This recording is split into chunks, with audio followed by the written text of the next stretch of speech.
One of my favourite things about property here in Norfolk is that occasionally you can find a property that just completely defines the town or the village in which it resides.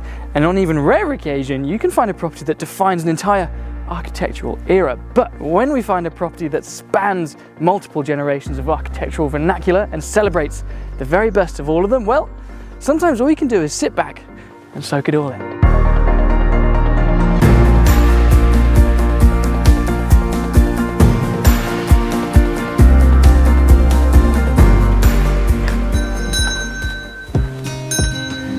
Now, once you're past the drama of the entrance, it's time to step into the embrace of this property, and boy, has it got a story to tell. Now, being a Georgian rectory, of course, this property is a showcase of one of the finest periods in architectural history, but more than that, it is a celebration of all the eras that followed as well. But before we indulge ourselves on a voyage through the architectural timeline, let's focus on the core of this home, the Georgian bones of the rectory, because as you can see, there are some absolutely classic receptions at the heart of this home.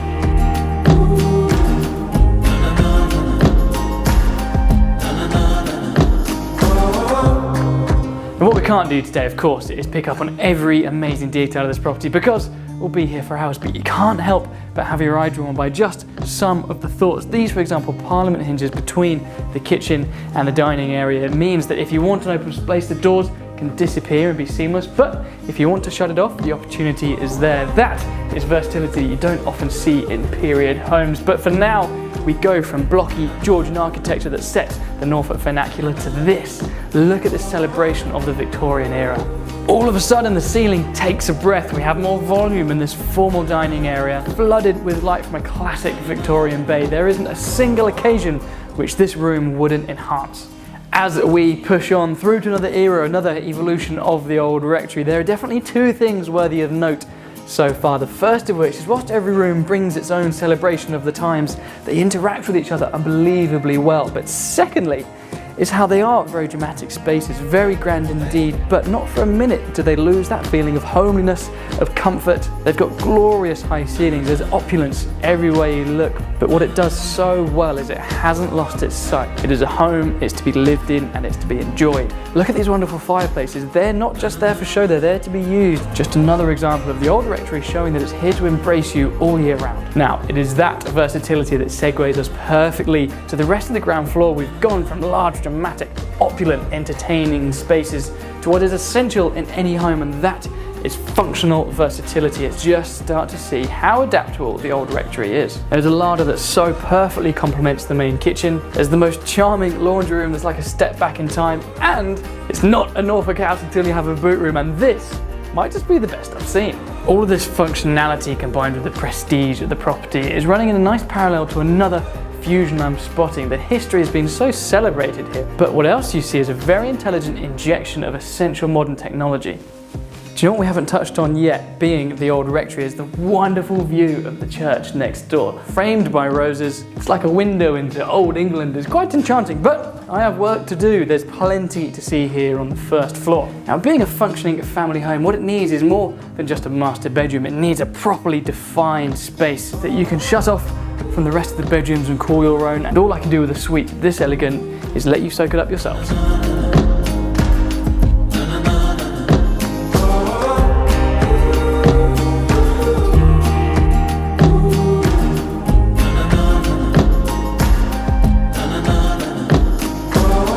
And much the same theme that the principal bedroom is given its own space, its own suite. When we come to the guest bedrooms, or the children's rooms if you've got a house full, there's been a couple of walls removed, which has almost created this central common area, if you like, a reception area serving the other bedrooms. And of course, every guest bedroom has its own character.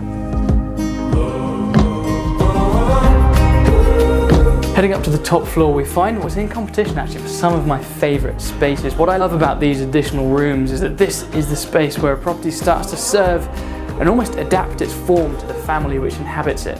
We've seen plenty of glimpses of the garden so far, but it's time to look at it in more detail. I've been thinking about how I want to show you the garden, but having spent some time here now, what struck me is just how calm it is. It's a space for reflection, for peace. None of your troubles seem to be able to find you here. And on that note, I thought I'd give you a chance to do exactly that. Whatever you're up to, enjoy some quiet reflection in this enchanting garden.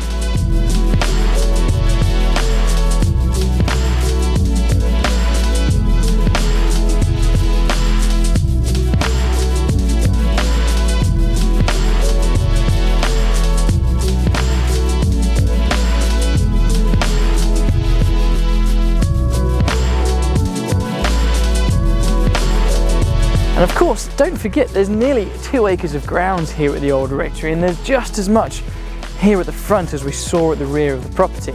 Not only is it incredibly practical, but this circular driveway is straight out of a period drama.